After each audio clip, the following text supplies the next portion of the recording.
kind of try to keep us moving along today, and we're going to talk about all things data. And Dr. Moore-Merrell is really the industry expert, or one of the industry experts on that. And so I think we'll have a lot to talk about.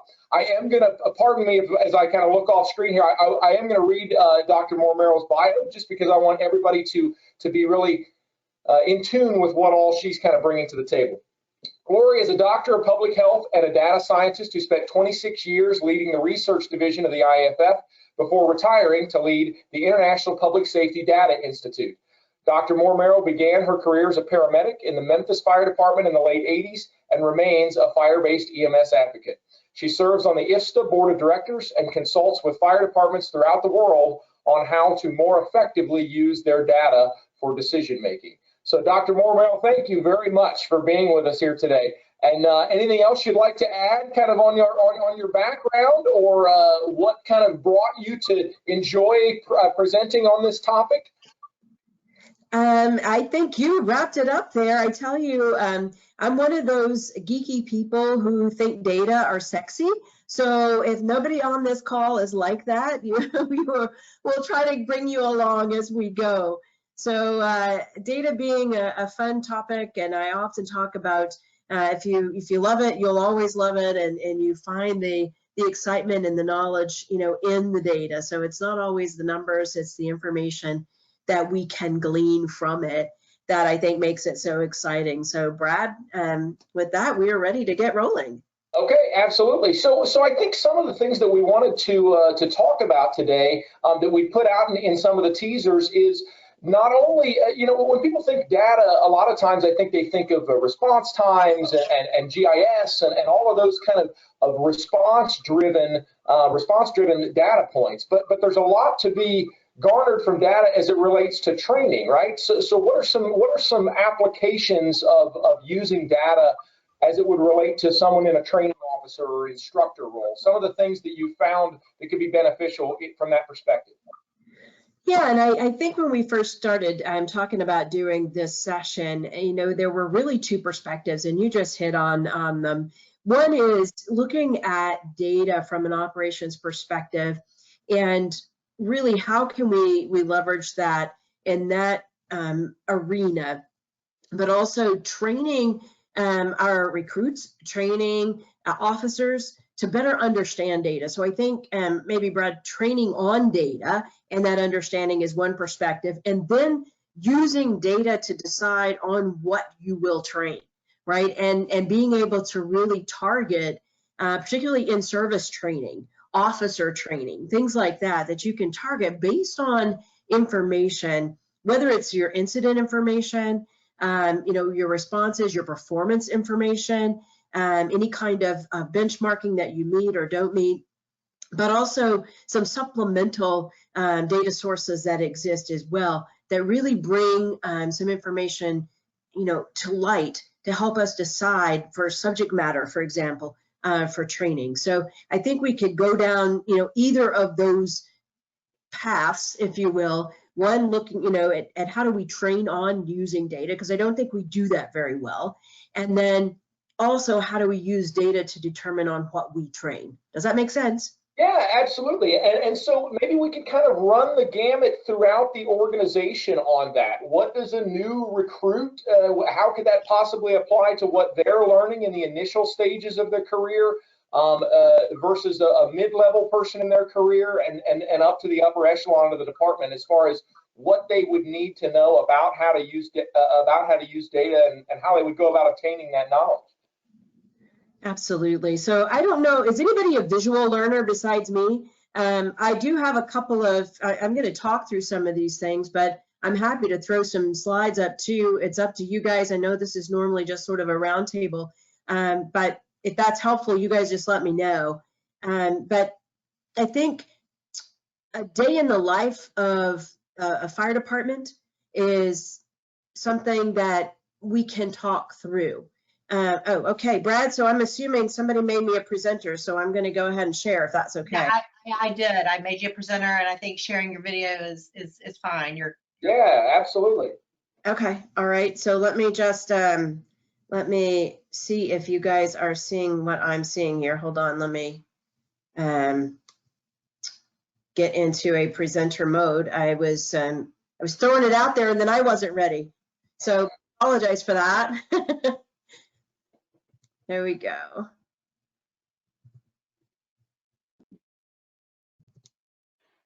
All right. So I'm just going to leave them there like that. Okay. So as we said, a couple different perspectives. And I think if we start with that data perspective on a day in the life of a fire department, because that's usually what we know.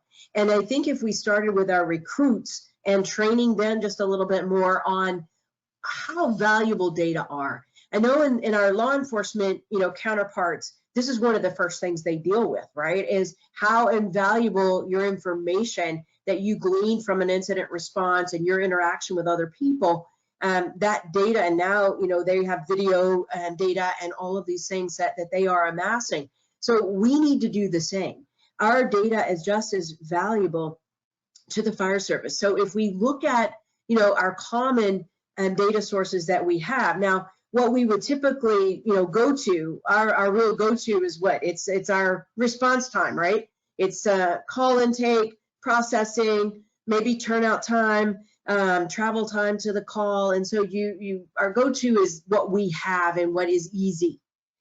What is not so easy, though, is much more valuable, and still we can measure it, and we can teach our recruits and our incumbents and to better understand and use data. So I think our go-to is this, where how fast do we get there? What was the call type and how fast we get there? And then often we will default to, instead of knowing what we did operationally, we default to the outcome, right? So either we transported from an EMS call and you delivered them, in some state to the hospital, and then for fires, we have fire spread. So we often don't have the information on what happens or what occurs in the fire service between when you arrive and fire spread, right? And so that's where we really lose, I think, trying to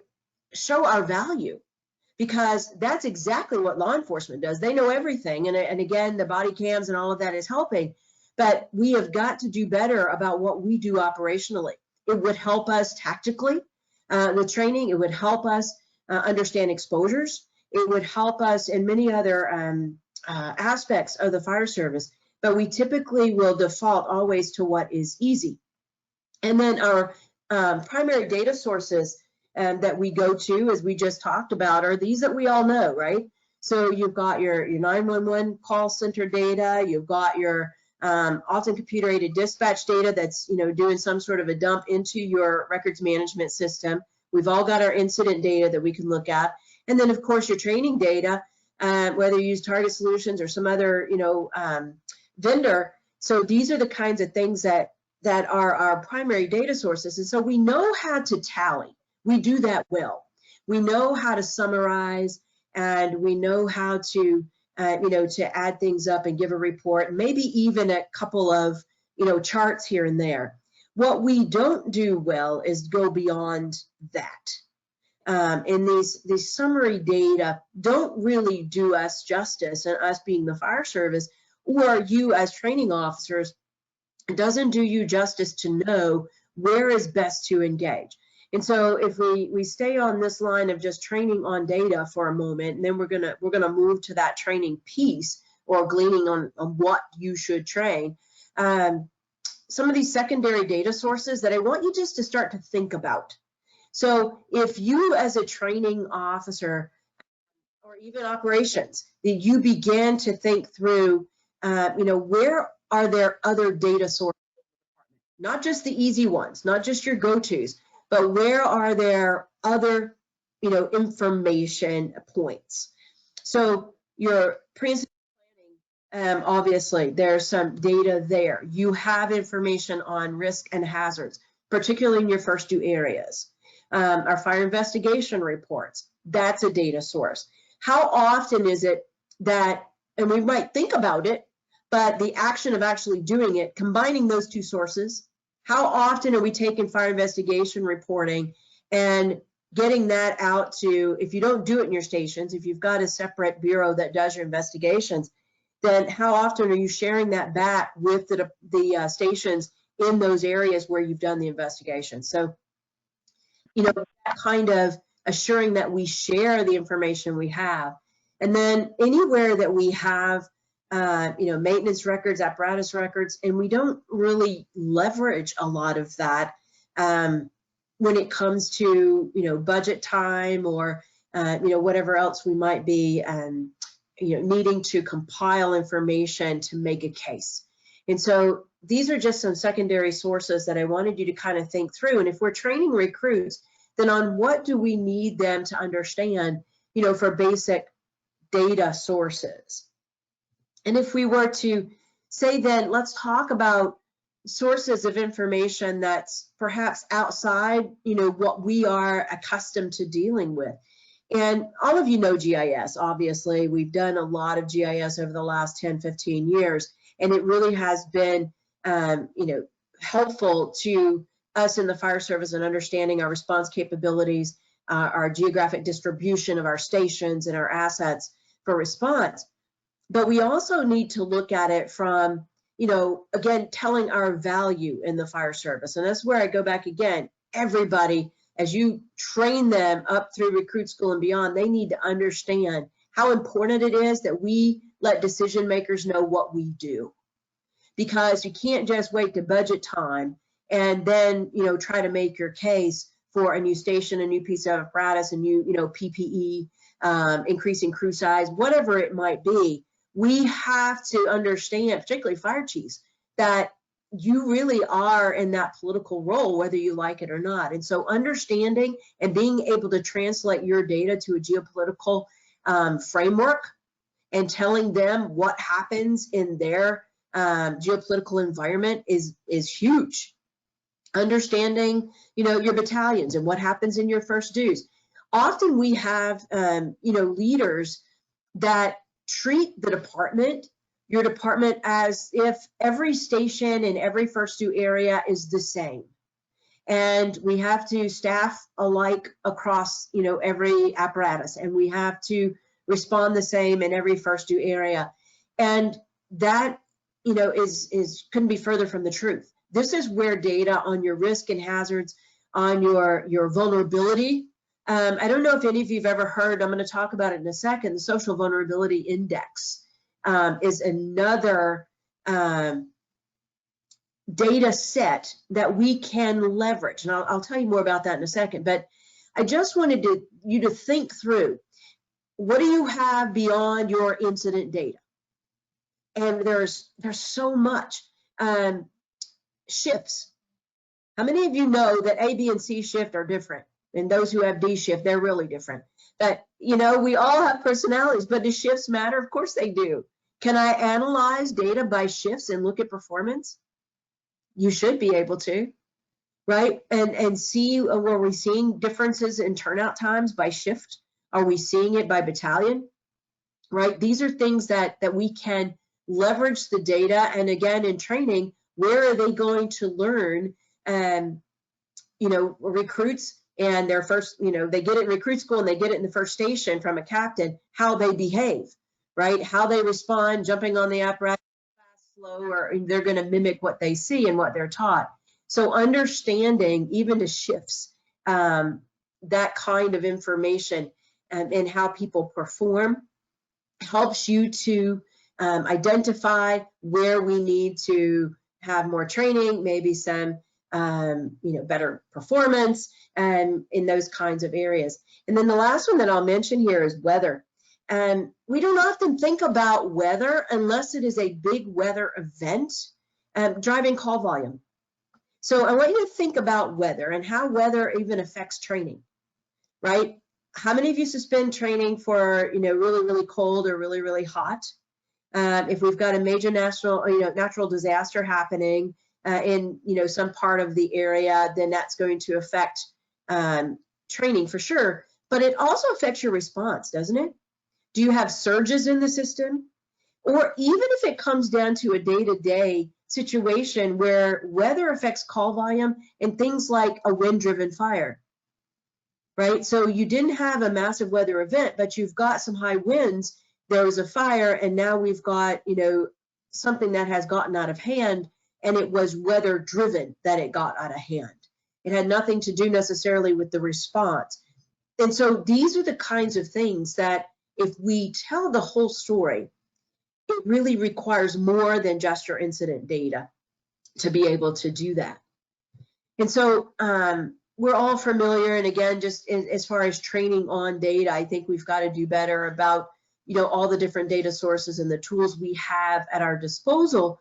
And so we all are familiar with Excel and GIS, as I said, but and of course we've developed more business intelligence type tools like Enforce, which is our National Fire Operations Reporting System, which is our big data tool.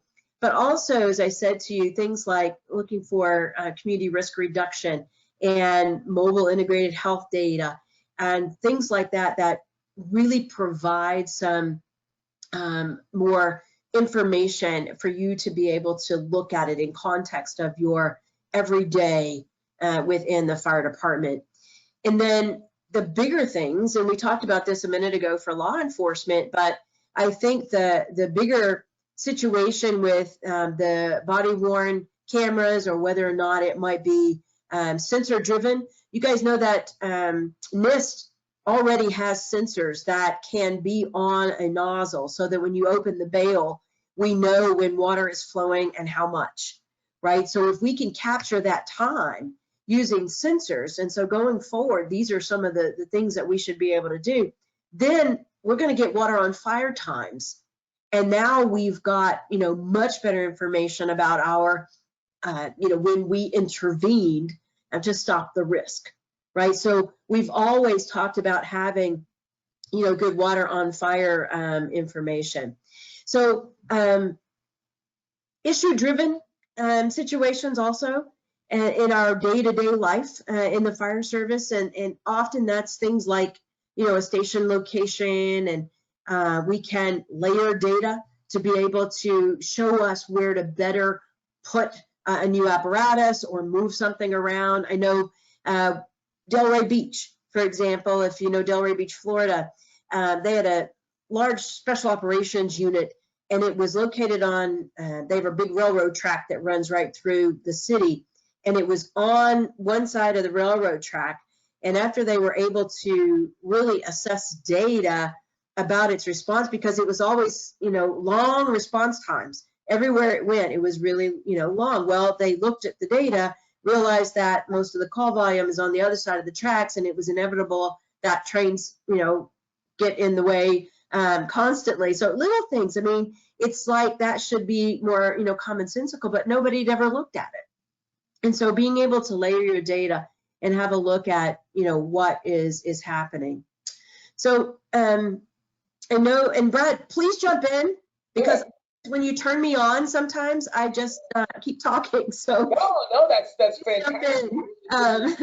This is also great information, and so I want to follow up with a couple of things that I was writing down. I was really enjoying a lot of that information. First of all, I'll admit I had never really thought about using data gathered from you know, individual shifts to curtail training to that particular shift. When we think as training officers, oftentimes we're thinking about creating a training program that's going to be delivered evenly across all shifts or across all platoons, and that's a very interesting concept to you know, to kind of look a little deeper and gauge that training program to a particular shift based upon what you're seeing there. And I think that that's a really interesting concept. And then a follow-up question.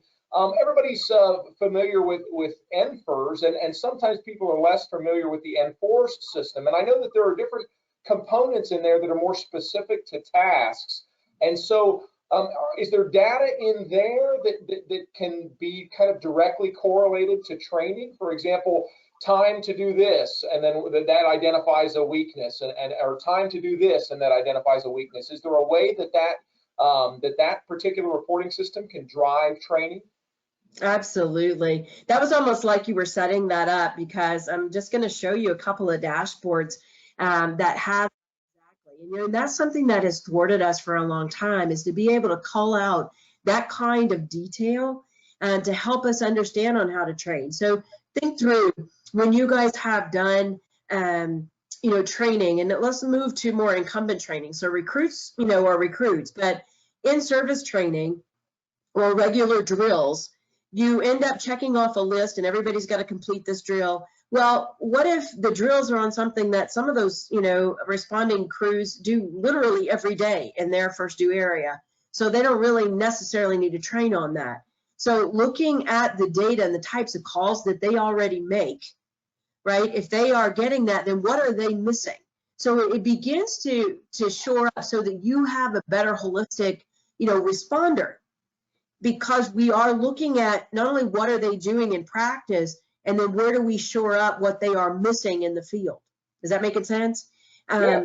And that's exactly where this data begins to play in. So let's have a look, looking at everyday activities. And I think that's very important as you do try to decide, excuse me, your, daily training or in-service training or, just continuing education, drills, those sorts of things. So daily counts, and we can look at that certainly, by battalion, breaking out those kinds of things. And I told you that looking at things by battalion or by shift, we're able to do that. So this is just a look at an N4's dashboard, but you can begin to look. And one of the things that we do that is, I think, vital is that everything in this dashboard, and I can't show you because it's on a slide, but is live. So I could filter on Battalion 3, and it would show me everything that happens just in Battalion 3. So now I can evaluate why are they different, than Battalion 7. What is happening in Battalion 3, and how do I need to train them differently based on where they respond, what they respond to, the risk in their first due area.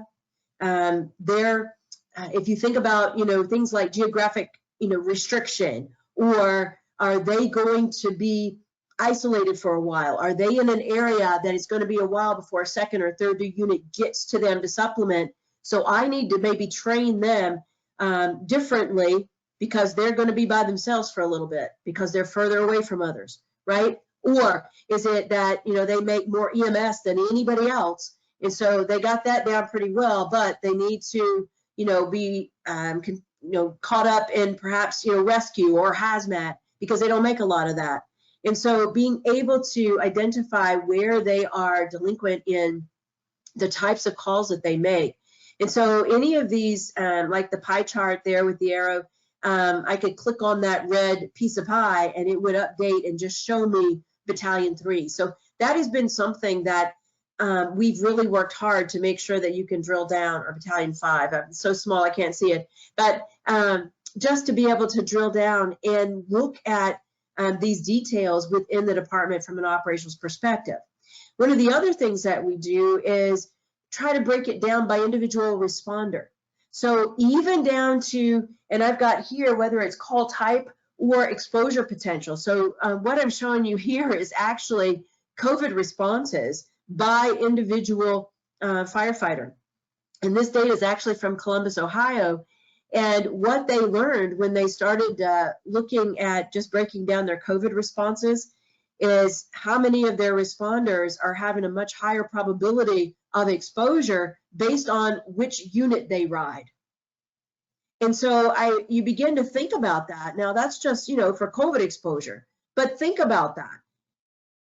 I have responders that are much better at some skill set or some type of call because of where they ride. Okay, so you could draw that out to all kinds of different scenarios. So maybe it is, an opioid situation where you've got, I know in Vancouver, Canada, they have a couple of units that respond continuously to an area where they have addicts just, there. That's where they are. And so they are continuously responding using Narcan. Nobody else necessarily, but those, folks need to be changed out. Well, if you're doing that from a training perspective, they don't need to be taught how to do Narcan. But the other responders who might get, transferred down there or be sent in a second or third due, then maybe they do need updates on Narcan for training, right? So these are the kinds of things that I think if you really start to drill down in your data, operational data, that you can begin to see patterns and identify specific ways of training and information that you want to pass on to the responders. Another thing that I find that is very interesting, and I think from a training perspective, is our frequent flyers and our demographics. And I mentioned this a little bit earlier, and when I talked to you about the social vulnerability index, and a lot of departments these days are really looking at doing, we call it CRR, community risk reduction. And often, you know, our instructors have to train on that. And again, it's something our recruits should be taught coming up through, is that is something we want to do. We want to reduce the risk of fire. We want to reduce the risk of injury and illness, you know, in our communities. That's part of what we do. And when we are less successful at reducing those risks or preventing them, then we respond, right? And so having that kind of training mentality is important. But being able to analyze your data for where is this happening? Where are we seeing increases in call volume and type based on demographic information? So I want you to look at this chart, and you can see, you know, for this particular time period, it was probably just a week or so that we pulled up data for this chart. But that first address had 17 calls to that address, and you see their over 65 population, their poverty level, disabled individuals at that address, and the non-white information for that address. And so that helps you understand the community. Now, from a science perspective, these kinds of variables drive call volume. We know that. And so we have watched that happen in all of our communities. And so understanding where these calls are and where these areas are in your community helps you as a training officer to be able to say, all right, Engine 5, I know that you're in the urban core, then we're going to need to make sure we train on, high-rise skills. We're going to make sure we train on, COVID response or opioids or whatever, because of where they ride. Is that making sense? Yeah, no, absolutely. Risk and hazards are. Yeah, go ahead, Brett. I'm sorry. No, that absolutely makes sense, and that concept of using data to specify or curtail training to individual areas and individual shifts and platoons, I think is something that, at least to me, really resonates and is something that has not really been that high on my radar as a training officer. And so I've got several additional questions, but I also want to open it up to the rest of the group here. In kind of our happy hour format, we got lots of folks on the call here. What kind of data problems are you seeing in your organization, whether that be in the training division or otherwise? And Brad, bounce some ideas off of Lori and lay it on us. Who's got something to talk about? I'm gonna jump in real quick. Can you guys hear me all right? Yeah. Cool. There's a fair amount of us, I think, that when Lori talks about what's important in your first due, we go, duh, we all know that. One of the things we don't all know, and that especially the platform that she's demonstrating and working us with, is what about the people that change into those areas? What about the second dues? Those are the ones. We all know what's in our first. Most departments have that sense of, if you work here, you're going to do a lot of this. But what we don't understand is, okay, when that company's out doing a lot of this, somebody's covering their calls. They're other, and they get dropped, they get missed. And so one of the things, if you're asking where are our data holes, in my experience, the data holes where we don't know about the second due. We don't know about the companies that change into those areas. And we don't know if we're catching them and meeting their needs, because we really don't have the ability to analyze or capture, or we haven't had the ability to analyze and capture that data. Now we do. We can do a much better job at that. Absolutely, that makes a tremendous amount of sense, Chief. And like you said, my department's the same way. Everybody's department's the same way. You know what you're getting into when you're at a certain station, but it's that second layer or second level of looking at it. I agree. Who else? We got a lot of folks on here. So what are some questions for Lori or some discussion for the good of the order about data?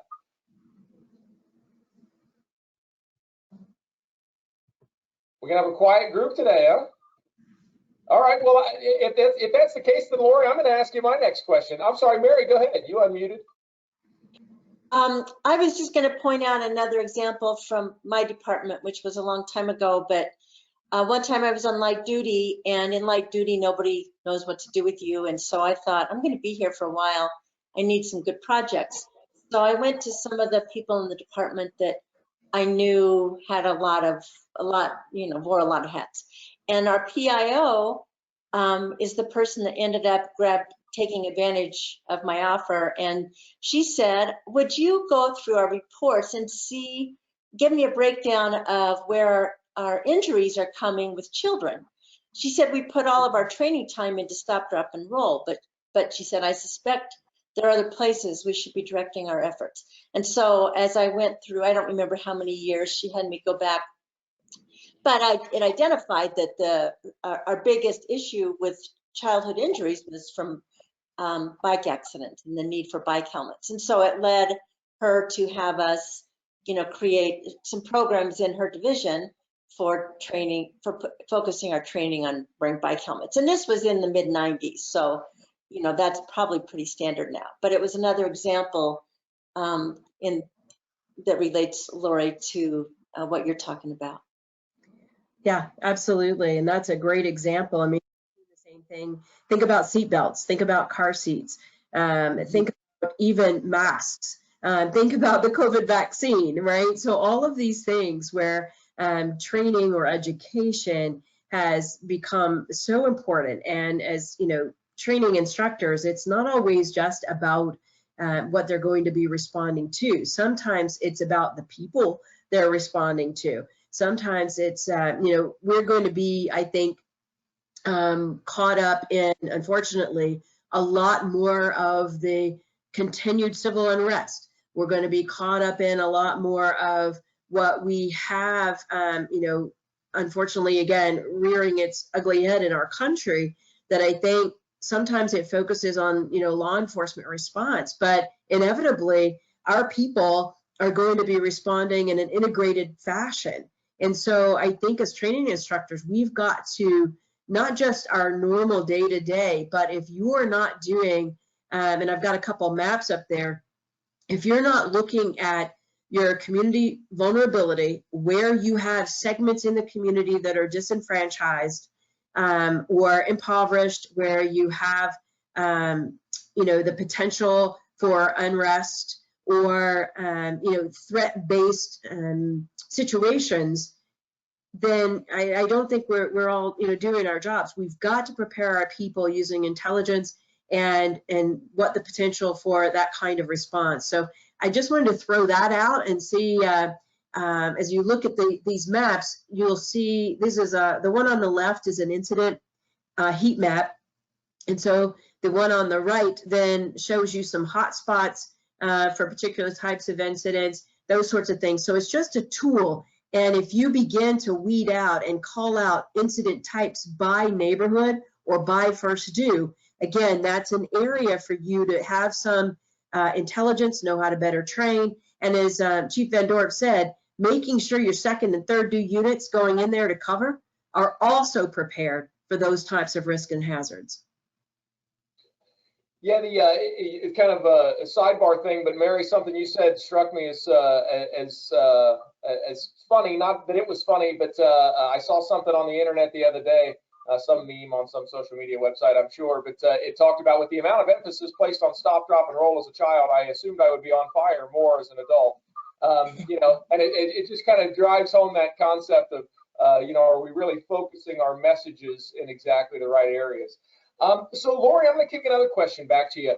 And correct me if I'm wrong, but I believe that you were very heavily involved with the IFF-NIST partnership on the deployment study several years back. And a lot of the analyzing kind of time to task completion of different things on the fire ground. And so us as training officers out in, everyday fire departments across the United States certainly wouldn't have the ability to replicate something like that on a large scale. But is there kind of a watered down is a strange way to put it, but is there a more simplistic way that some of that stuff for analyzing our own members completing tasks on the drill ground to try to establish baselines and use that as a foundation to make training better? Is there kind of a simpler way to do some of those things? Wow, that's a great question. Yes, first of all, I answer yes. We did participate, lead the NIST studies, both the high-rise and the residential fireground experiments and those reports. And they were incredibly complex. But yes, I think these can be done in training drills, or what we called, and I'm sure you guys, mud drills, multi-unit drills, a lot of mutual aid type response, particularly in, we use here in the National Capital Region of Washington, D.C. So we had about 14 departments participating in those studies. So having those crews be trained to work together and know what to anticipate, you do that in your own department, but often in mutual aid, we fail in having that type of integrated response. And again, I'll just give a plug for law enforcement here. If you're not training with law enforcement for integrated response, it's a huge oversight. You have to do better. We all have to do better at doing our integrated response practice training regularly, not one and done, but with our law enforcement counterparts. But I think that those types of drills, and here's what the bottom line of those are. You've got to have your effective response force protocols in place, because if you have those identified in your response protocols, if you know we're sending 3 engines and a truck to this type call, then train the way you deploy. And that is even has been written into the NFPA 1710 standard, which is what our study sort of bolstered. Everything in our studies has now been carried over from a science perspective into that standard. And one of the things is train the way you respond. And so look at that. And if you are going to show up, with 15 to 18 people, what are their jobs? What are the assignments on scene? Train to that so that they have a regular protocol for that effective response force deployment. We have unfortunately seen so many departments who do not train that way. And then when they respond, the accountability on scene is abysmal. And that's when we have, negative outcomes. And we don't want to see those kinds of things: firefighter injury and death, civilian injury and death, and property loss.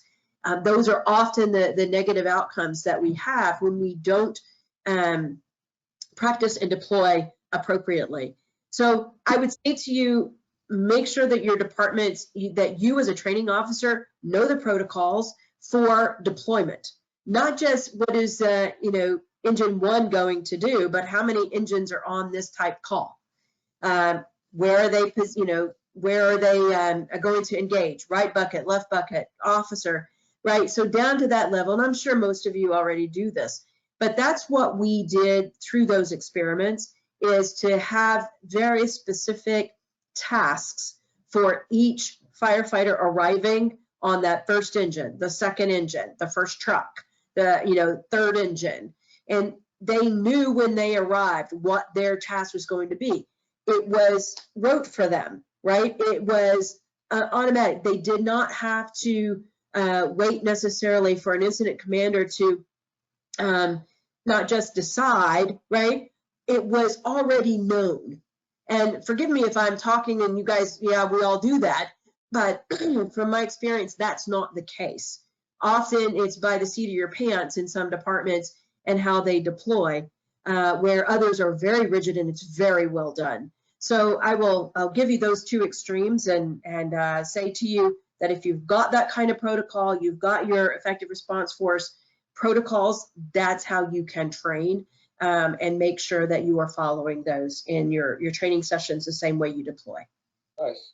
And John, I thought I saw you on mute for a while, brother. You got a question or a comment to chime in?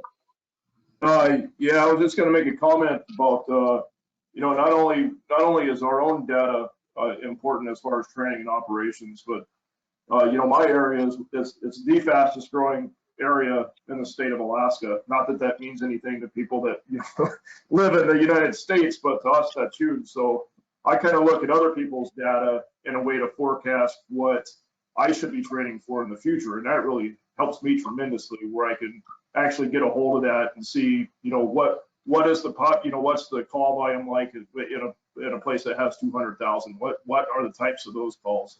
And how can I prepare for that? You know, we get more and more big commercial stores up here, big commercial businesses, some manufacturing starting to occur in our own areas. And, you know, we historically have not had that. So other people's data, I plagiarize the crap out of it, you know, basically because I just don't have any other avenue to do that. And I want to make sure that we're prepared before that incident happens, and not playing catch up. So I think that data does go a long way. I really appreciate this. But I gotta go on here in a few minutes.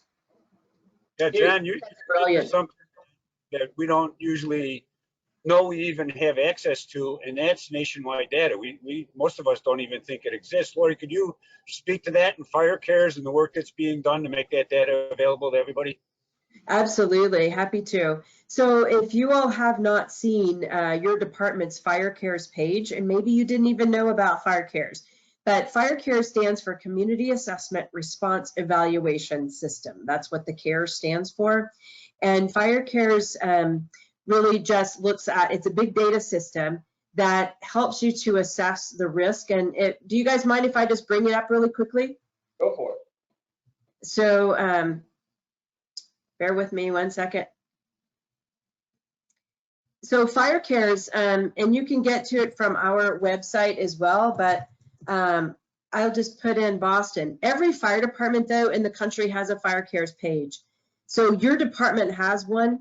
And what we did is build this system, and we use the INFRS data, right, that we've all been putting in for years.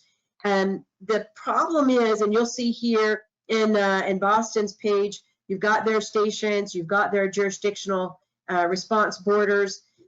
We've got all kinds of information on this page, including their risk environment. So if I scroll down, you'll see Boston's a high risk environment for fire, low spread, high death and injury. But I can actually look at that and break it down by hazard level if I want. So within the system itself, you can do lots of other analytics. But we use the INFRS data. And so in the INFRS data, excuse me, it is typically 2 years old. In fact, we just got notification that they're sending out the 2019 data, and it's the public information portion of it, which is just basically, you know, the number of fires and the code types. But it's 2019. So that becomes very frustrating when you're trying to tell the story of, you know, your department and get any kind of, I mean, legacy data is nice and we can learn some things, but you need really 5 minute ago data, right? And so that's why we leverage this for risk, because that bigger data set helps us to understand risk, but we can also leverage that operational data that I showed you in INFRS, which is why we built INFRS, to get you that more real-time feel in the charts that I showed you a moment ago, where you can filter by battalion and shift and geopolitical boundary. And so these two combined are data assets that you should know about.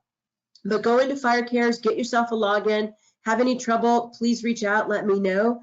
But we could even, you know, I can scroll down and go to just a low hazard. This is all single family dwelling. They go to a medium risk of fire, but a high risk of fire spread. Well, if you know Boston, right, that's true. So it tells me that I've got, and I could train better, right, on low hazard single family dwelling type fires, because I have a much higher risk of fire spread. Well, what does that tell you already about how you should be training on those type of events, right? We're going to protect exposures. We're going to, I mean, so even tactically, we may change based on what we know about our response environment. And so these are the things that are available for you.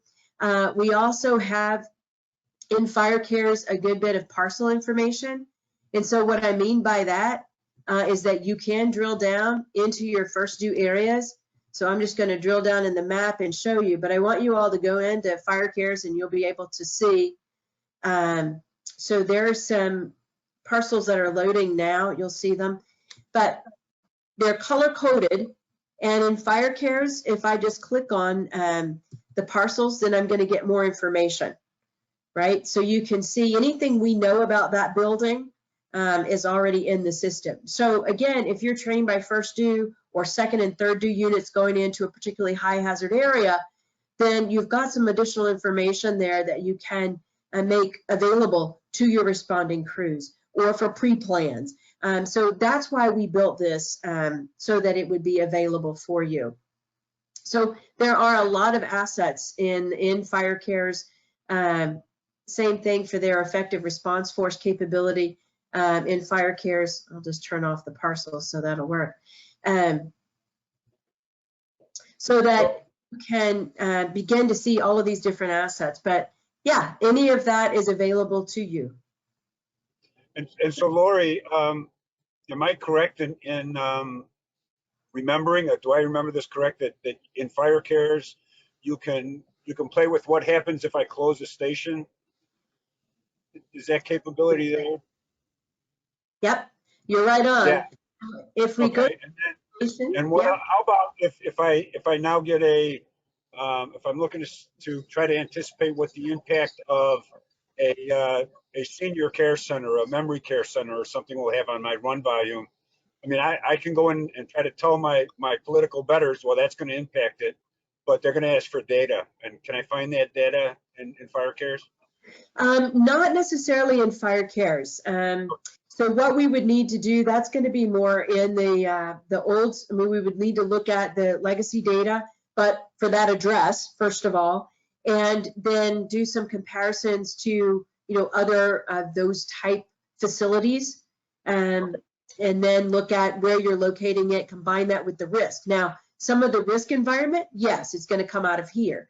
The parcel information, the structure, when it was built, that sort of thing. But the rest of that's going to come from either infers, the legacy data, plus the infors if we have it for the responding units in that territory. So there's a couple of different data sources that we would have to combine to get that information for you. And that's the thing about data, is don't ever think that either you can't do it or it can't be done. If it can be measured, we can capture the data, and data can be combined to tell a story. So one piece of information is rarely enough. Lori, something that John said that kind of sparked it in my mind to ask you, or maybe any of the other folks on the call today that might know off the top of their head, in terms of comparing yourself to others, is there anything produced at, for example, the U.S. Fire Administration level or something like that, as far as an annual report that encompasses training, to where you could kind of compare and contrast yourself with what others are training on a national level? Wow, that's a great question. We met with Target Solutions to try to get at some of that information and talk with them, and we're continuing to talk with them about doing some analytics on the backside of their framework. And I know many people use other vendors, and that's great, but I think that those analytics are going to have to come from some of that data that's being amassed on training records. We do not have that yet, but I think that's a great idea, and something that you're not the first one to ask about that. So it is on our path, so to speak, but it is not something that we have achieved yet. But I think that certainly should remain a goal. Absolutely. Well, we're kind of getting towards the top of the hour here. Any final questions for Lori, or closing thoughts, or any old sage advice from Chief Van Dorp as we kind of get towards the end here? I would just ask Lori to tell us what's next. What are the next 1 to 5 years going to bring us? What should we be looking for from your organization and for just data availability in general? So I think that's a great question. Thank you, Pete. I tell you, we've got to do better with technology. We have to continue to reduce the burden for firefighter data entry, because, as you all know, they hate it and they're horrible at it. And we've got to, for that data entry, that we have to continue, because we can't get rid of all of it. Some of it has to be done. We need to better train our recruits about the value of data. We have to do better in that regard. We have to, have a better respect for the use. Where everybody wants it, but nobody wants to put in the effort, to get good quality information. So I think we've got to do better in that regard with our recruits, and just change the way that we think about data. And we're getting there. We're getting there. The other thing that I will say to you, as far as our organization, and I put the exposure tracker up here, one of the big pieces of data that is going to be one of the most valuable things to individual firefighters is this exposure information. If you as an instructor are not tracking your exposures, you should be doing so, because we are hearing more and more about instructors who are doing live fire burns, and you do it for years in your career and not thinking that because it's a training event that you're not being exposed, right? That it's not a real fire. Well, those are the very folks who are getting cancers. Same thing for our arson investigators. And so we've got to do better tracking exposure. So that's another piece of data that I would encourage you to promote throughout your organization. As instructors, please track your own exposures as well. This data set at the national level from the exposure tracker, and it's free for download. Anybody can download it and use it. But we are also working with NIOSH to make sure that this information can be transferred if you choose, as an individual using the tracker. If you choose to share your data with the National Firefighter Cancer Registry, then we are going to make sure that happens. So we work with NIOSH to make sure that our exposure tracker can transfer data directly into the National Firefighter Registry or National Firefighter Cancer Registry when it goes live later this summer. So I would say that that's the biggest data piece that I would encourage you, and the behavioral health side of that as well. The exposure tracker has a behavioral health module. And so for those of you who were in the field before you became a training officer, and those things you never get out of your head, document them still. And even today, have your recruits download this app and use it. So not just for cancer, but behavioral health. There's COVID tracking in here, but this is the next big data piece. That's fantastic stuff. I'll throw it out to the group with a few minutes left here. Any final questions for Lori? Anything on your mind data-wise? Go ahead, Mike.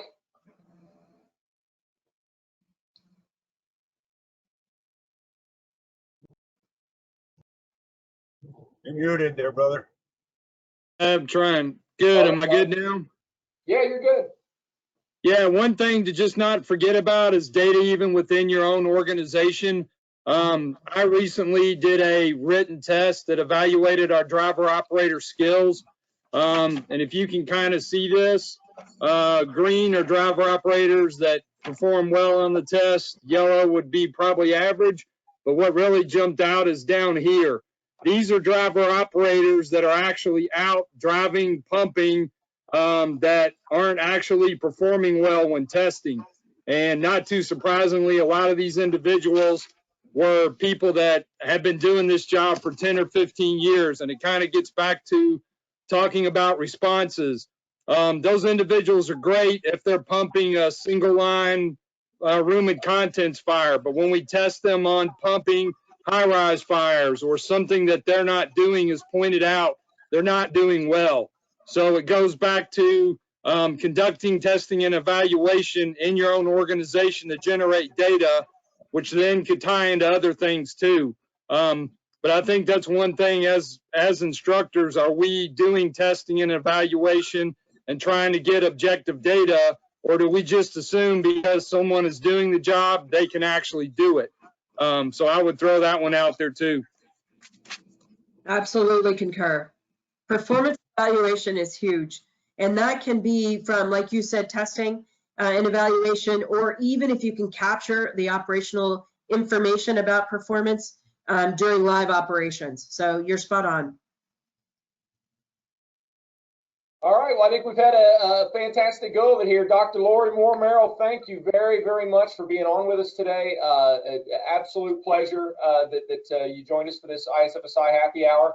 And for all tuned in, thank you all very much for being here. Your attendance does not go unnoticed, and thank you so much for being here.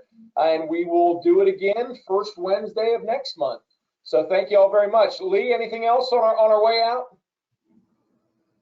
No, just everybody share the news that about our virtual instructor development conference in March. Registrations are looking great, but we'd love to have you. It's going to be a phenomenal lineup, and we've got some very exciting things planned for it. So Register, and share. I'm stalking your social media accounts. All right, thanks everybody. Have a great day. Thanks for Thank having you all. me. Bye-bye. Thank you, Dr. Merrill. Thank you.